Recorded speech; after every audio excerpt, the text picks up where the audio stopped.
Shalom, Bapak Ibu, Saudara-saudara yang dikasihi Tuhan Yesus Kristus. Salam sejahtera bagi kita semua. Apa kabar? Doa dan harapan saya kita semua dalam keadaan sehat dan baik-baik saja. Jumpa lagi bersama saya di channel Pedoman Hidup Kristiani.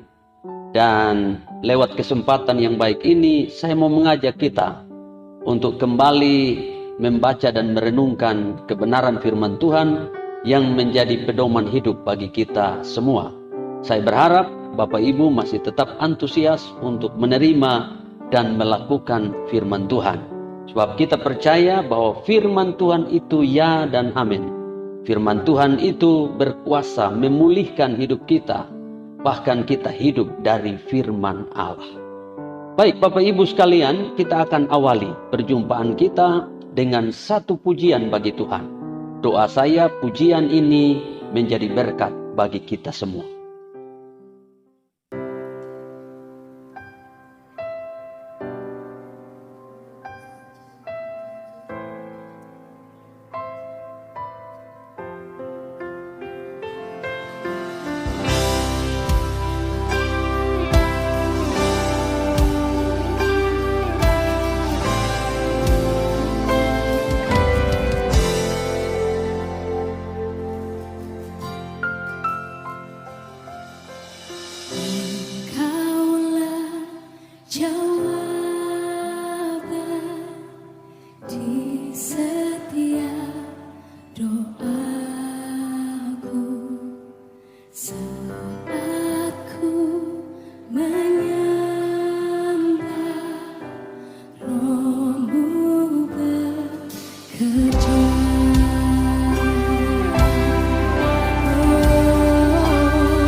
Baik, Bapak Ibu, Saudara-saudara yang dikasihi Tuhan Yesus Kristus, saatnya saya mengajak kita untuk membaca dan merenungkan kebenaran firman Tuhan. Dan hari ini saya akan menyampaikan firman Tuhan terkait dengan cara berdoa yang benar. Bapak Ibu sekalian, hal berdoa mungkin bukanlah hal yang sulit untuk dilakukan. Siapapun kita bisa berdoa. Namun, kita perlu memiliki pemahaman yang benar terkait dengan apa itu doa dan bagaimana cara berdoa yang benar itu.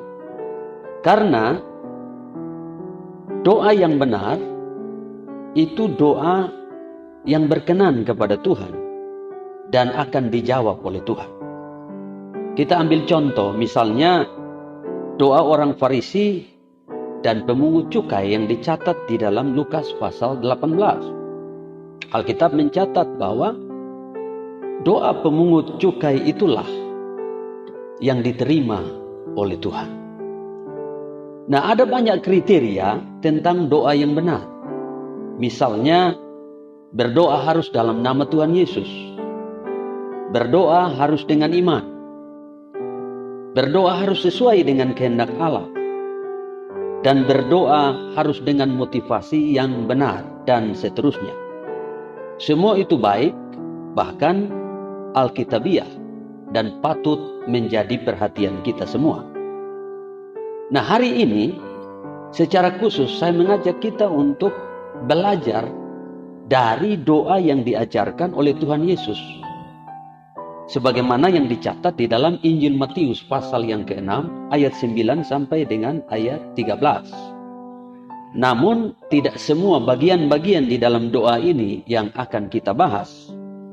Kita hanya akan fokus kepada bagian pendahuluan daripada doa ini, yaitu di dalam ayat yang ke-9 yang berkata, "Karena itu berdoalah demikian, Bapa kami yang di sorga, dikuduskanlah namamu."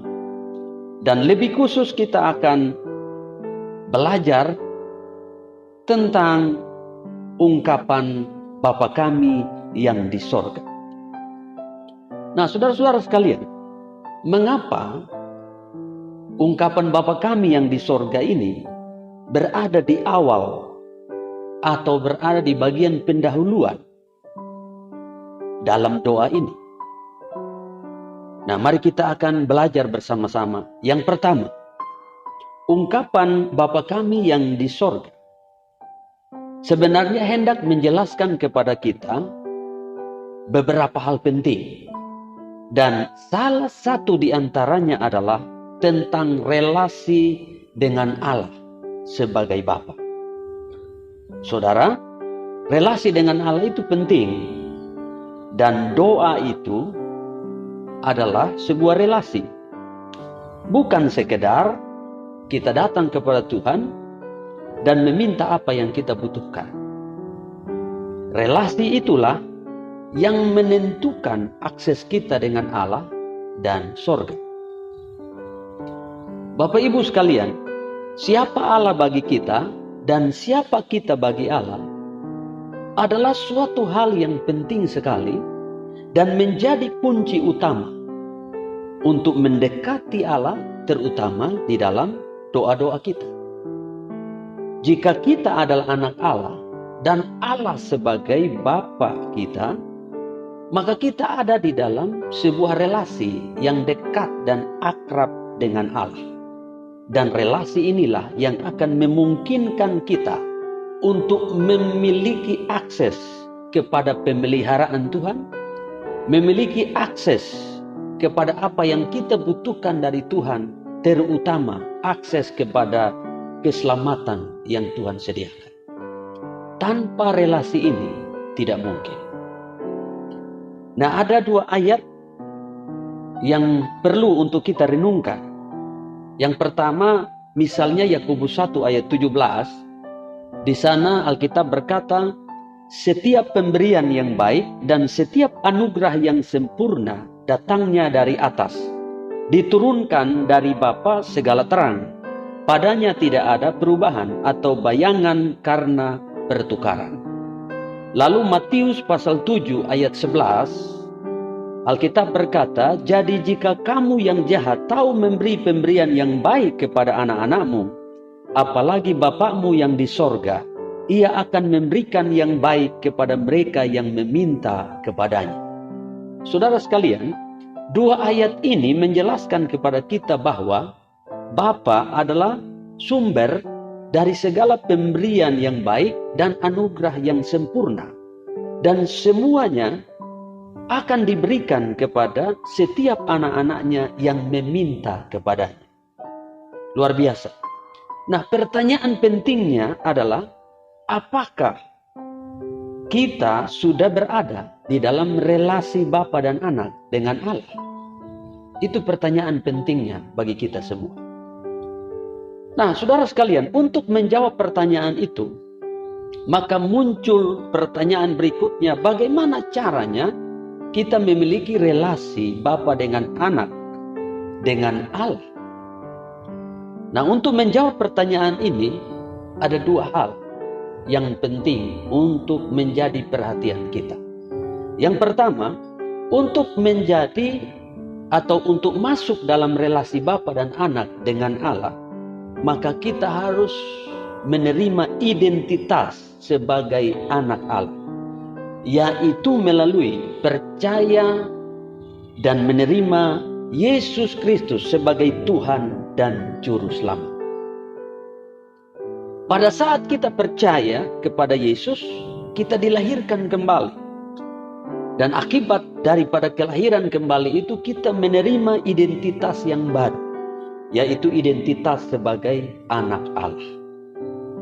Mari kita lihat ayat-ayat berikut ini. Yohanes pasal 1 ayat 12 dan ayat 13 berkata begini, tetapi semua orang yang menerimanya diberinya kuasa supaya menjadi anak-anak Allah, yaitu mereka yang percaya dalam namanya. Orang-orang yang diperanakan bukan dari darah atau dari daging, bukan pula secara jasmani oleh keinginan seorang laki-laki, melainkan dari Allah. Ayat ini menjelaskan kepada kita bahwa ketika kita percaya dan menerima Yesus sebagai Tuhan dan Juru Selamat, pada saat itu kita menerima identitas baru sebagai anak-anak Allah.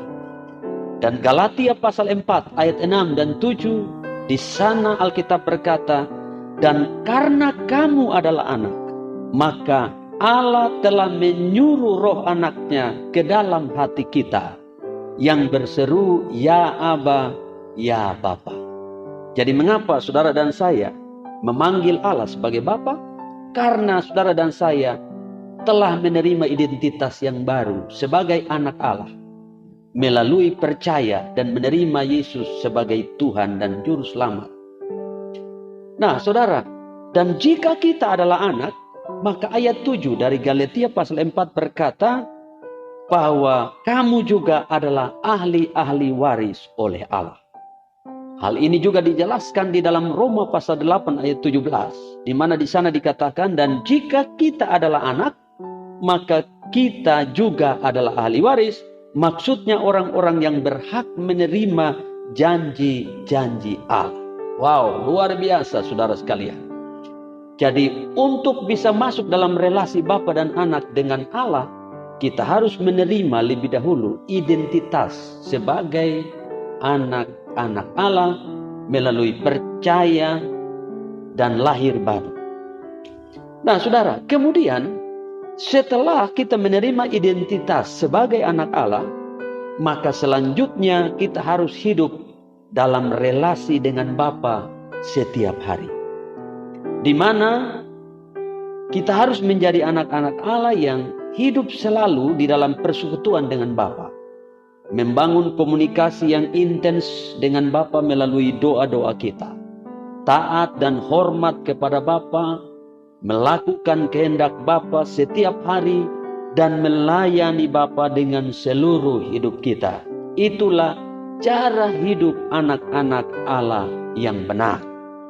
1 Petrus pasal 1 ayat yang ke-17, di sana Alkitab berkata, dan jika kamu menyebutnya Bapa, yaitu Dia yang tanpa memandang muka menghakimi semua orang menurut perbuatannya, maka hendaklah kamu hidup dalam ketakutan selama kamu menumpang di dunia ini. Maksudnya kita harus hidup takut dan hormat kepada Allah. Sementara ayat sebelumnya, ayat 14 dan ayat 16, atau ayat 14 sampai dengan ayat 16 dari 1 Petrus pasal 1 berkata, hiduplah sebagai anak-anak yang taat dan jangan turuti hawa nafsu yang menguasai kamu pada waktu kebodohanmu. Tetapi hendaklah kamu menjadi kudus di dalam seluruh hidupmu, sama seperti Dia yang kudus, yang telah memanggil kamu. Sebab ada tertulis, kuduslah kamu, sebab aku kudus. Nah saudara-saudara, jadi bukan yang penting sudah terima identitas sebagai anak Allah, melainkan harus hidup dalam identitas sebagai anak Allah dengan cara memelihara relasi dengan Allah sebagai Bapa melalui persekutuan dan ketaatan kita kepadanya. Bapak, Ibu, saudara-saudara yang dikasihi Tuhan Yesus Kristus, mari dapatkan identitas sebagai anak Allah melalui percaya dan menerima Yesus sebagai Tuhan dan Juru Selamatmu. Bagi saudara-saudara yang belum percaya Yesus, dan bagi saudara-saudara yang sudah percaya Yesus, mari hiduplah dalam relasi Bapa dan Anak dengan Allah setiap hari melalui persekutuan dan ketaatan kita kepadanya. Maka Anda dan saya akan memiliki akses kepada janji-janji Allah. Salah satunya adalah ketika Anda berdoa, janji Tuhan, yang meminta akan menerima, yang mengetok pintu, baginya pintu akan dibukakan. Bahkan lebih dari itu, Alkitab berkata, Tuhan akan memberi kepada kita jauh lebih banyak dari yang kita pikirkan dan kita doakan. Sebab apa? Sebab kita adalah anak-anaknya. Efesus pasal yang ketiga ayat 20 dan 21. Alkitab berkata, bagi Dialah yang dapat melakukan jauh lebih banyak daripada yang kita doakan atau pikirkan, seperti yang ternyata dari kuasa yang bekerja di dalam kita. Bagi Dialah kemuliaan di dalam jemaat dan di dalam Kristus Yesus turun-temurun sampai selama-lamanya. Amin. Tuhan Yesus memberkati kita semua.